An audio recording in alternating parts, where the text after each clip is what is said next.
Hello everybody, welcome back to my channel. आज हम सभी मध्यकालीन भारत के इम्पॉर्टेंट क्वेश्चंस को देखेंगे।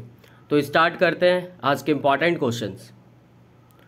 अरबों ने भारत पर पहला सफल आक्रमण किसके नेतृत्व में किया था? तो मोहम्मद बिन कासिम के नेतृत्व में। अरब जो थे वो भारत पर पहला सफल आक्रमण किसके नेतृत्व में किए थे? तो मोहम्मद बिन कासिम के नेतृत्व में। अरब आक्रमण के समय सिंध पर किसका शासन था? दाहिर का। अरब ने जब आक्रमण किया तो उस समय सिंध पर किसका शासन था? तो दाहिर का। गजनी साम्राज्य की स्थापना किसने की थी? अल्पतगिन ने। यह एक तुर्क था। गजनी साम्राज्य की स्थापना किसने की थी? अल्पतगिन ने। अल्पतगिन के समय गजनी साम्राज्य की राजधानी कहाँ थी? तो गजनी थी। अल्पतगिन के समय गजनी साम्राज्य की राजधानी कहाँ थी? तो गजनी थी। प्रथम तुर्क आक्रमण के समय पंजाब का शासक कौन था? जयपाल। प्रथम तुर्क आक्रमण के समय पंजाब का शासक कौन था? जयपाल। अल्पतगिन के बाद गजनी की गद्दी पर कौन बैठा? सुबुक्तगिन। अल्पतगिन के बाद गजनी की गद्दी पर कौन बैठा? सुबुक्तगिन। महमूद गजनी किसका पुत्र था? तो सुबुक्तगिन का पुत्र था। महमूद गजनी किसका पुत्र था? सुबुक्तगिन का पुत्र था। महमूद गजनी कितने वर्ष की अवस्था में गद्दी पर बैठा? 27 वर्ष की अवस्था में, 998 ईस्वी में। महमूद गजनी कितनी वर्ष की अवस्था में गद्दी पर बैठा? तो 27 वर्ष की अवस्था में। महमूद गजनी को यमीन उद्दौला तथा यमीन उल मिल्लाह की उपाधि किसने दी थी? तो अल आदिर बिल्लाह ने, जो बगदाद का खलीफा था। महमूद गजनी को यमीन उद्दौला तथा यमीन उल मिल्लाह की उपाधि किसने दी थी? तो अल आदिर बिल्लाह ने। यह बगदाद का खलीफा था। महमूद गजनी ने भारत पर कितनी बार आक्रमण किया? 17 बार, और इसका उद्देश्य धन की प्राप्ति करना था। महमूद गजनी ने भारत पर कितनी बार आक्रमण किया? तो 17 बार। किस शासक को मूर्ति भंजक आक्रमणकारी कहा जाता है? महमूद गजनी को।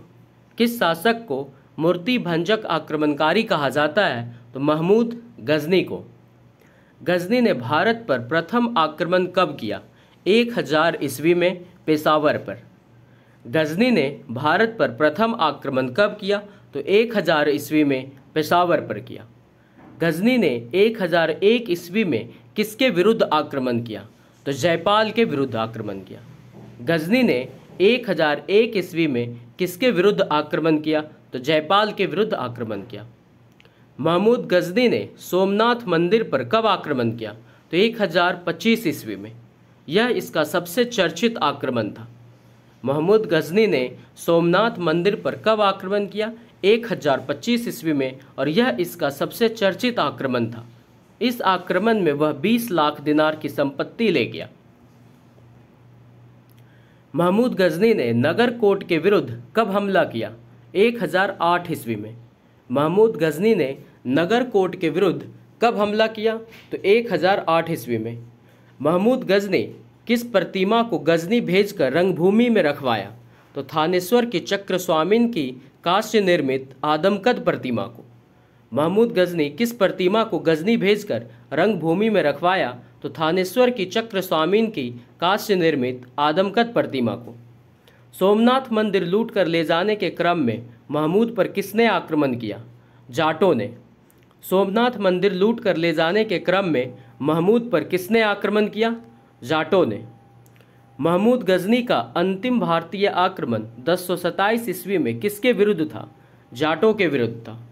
महमूद गजनी का अंतिम भारतीय आक्रमण 1027 ईस्वी में किसके विरुद्ध था? जाटों के विरुद्ध था। महमूद गजनी की मृत्यु कब हुई? 1030 ईस्वी में। महमूद गजनी की मृत्यु कब हुई? 1030 ईस्वी में। सुल्तान की उपाधि धारण करने वाला प्रथम शासक कौन था? महमूद गजनी। सुल्तान की उपाधि धारण करने वाला प्रथम शासक कौन था? महमूद गजनी। अलबरूनी, फिरदौसी, उतबी, फारूकी किसके दरबार में रहते थे? महमूद गजनी के दरबार में। अलबरूनी, फिरदौसी, उतबी, फारूकी किसके दरबार में रहते थे? महमूद गजनी के दरबार में। 1173 ईस्वी में गौर का शासक कौन बना? मोहम्मद गौरी बना। गौर जो था वो मोहम्मद गजनी के अंदर एक छोटा सा साम्राज्य था। 1173 ईस्वी में गौर का शासक कौन बना? तो मोहम्मद गौरी। मोहम्मद गौरी का भारत पर पहला आक्रमण 1175 ईस्वी में किसके विरुद्ध था? मुल्तान के विरुद्ध था। मोहम्मद गौरी का भारत पर पहला आक्रमण 1175 ईस्वी में किसके विरुद्ध था? मुल्तान के विरुद्ध था। मोहम्मद गौरी का भारत पर दूसरा आक्रमण 1178 ईस्वी में कहाँ हुआ? पाटन में, जो गुजरात में पड़ता है, जहाँ मोहम्मद गौरी को भीम द्वितीय ने हराया। मोहम्मद गौरी का भारत पर दूसरा आक्रमण 1178 ईस्वी में कहाँ हुआ? तो पाटन में, जहाँ भीम द्वितीय ने गौरी को हराया। तराइन का प्रथम युद्ध 1191 ईस्वी में गौरी एवं पृथ्वीराज चौहान के बीच हुआ, जिसमें पृथ्वीराज चौहान विजय हुआ। तराइन का प्रथम युद्ध 1191 ईस्वी में गौरी एवं पृथ्वीराज चौहान के बीच में हुआ, जिसमें पृथ्वीराज चौहान विजयी हुआ। तराइन का द्वितीय युद्ध 1192 ईस्वी में गौरी एवं पृथ्वीराज चौहान के बीच हुआ, जिसमें गौरी विजयी हुआ। तराइन का द्वितीय युद्ध 1192 ईस्वी में गौरी एवं पृथ्वीराज चौहान के बीच में हुआ, जिसमें गौरी विजय हुआ।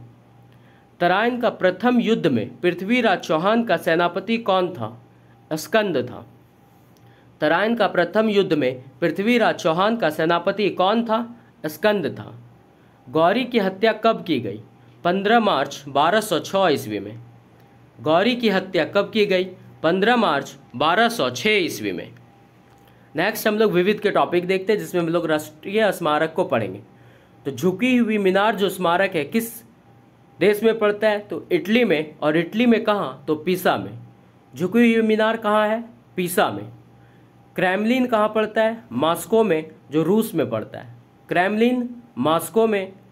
पार्थनान कहाँ पड़ता है? तो एथेंस में, जो यूनान में पड़ता है। पार्थनान एथेंस में। इम्पेरियल पैलेस टोक्यो में पड़ता है, जो जापान में स्थित है। इम्पेरियल पैलेस टोक्यो में। ग्रेट वॉल ये उत्तर चीन में पड़ता है, जो चीन के अंदर जगह है। ग्रेट वॉल उत्तर चीन।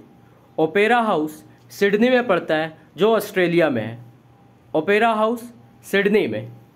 पिरामिड गीजा में, जो मिस्र में पड़ता है। पिरामिड स्मारक कहाँ है? तो गीजा में है। एफिल टावर कहाँ है? पेरिस में, जो फ्रांस में पड़ता है। एफिल टावर कहाँ है? पेरिस में। पवन चक्की किंडर डिस्क में पड़ता है, जो डेनमार्क में है। पवन चक्की किंडर डिस्क में। स्टैचू ऑफ लिबर्टी न्यूयॉर्क में है, जो यूएसए के अंदर पड़ता है। स्टैचू ऑफ लिबर्टी न्यूयॉर्क में। ताजमहल आगरा में पड़ता है, जो भारत में है। ताजमहल आगरा में। Thank you. नेक्स्ट है आपको नेक्स्ट मध्यकालीन भारत के टॉपिक मिल जाएंगे। अगर आप इस चैनल पर नए हैं तो चैनल को सब्सक्राइब करना मत भूलिएगा और शेयर भी। Thank you.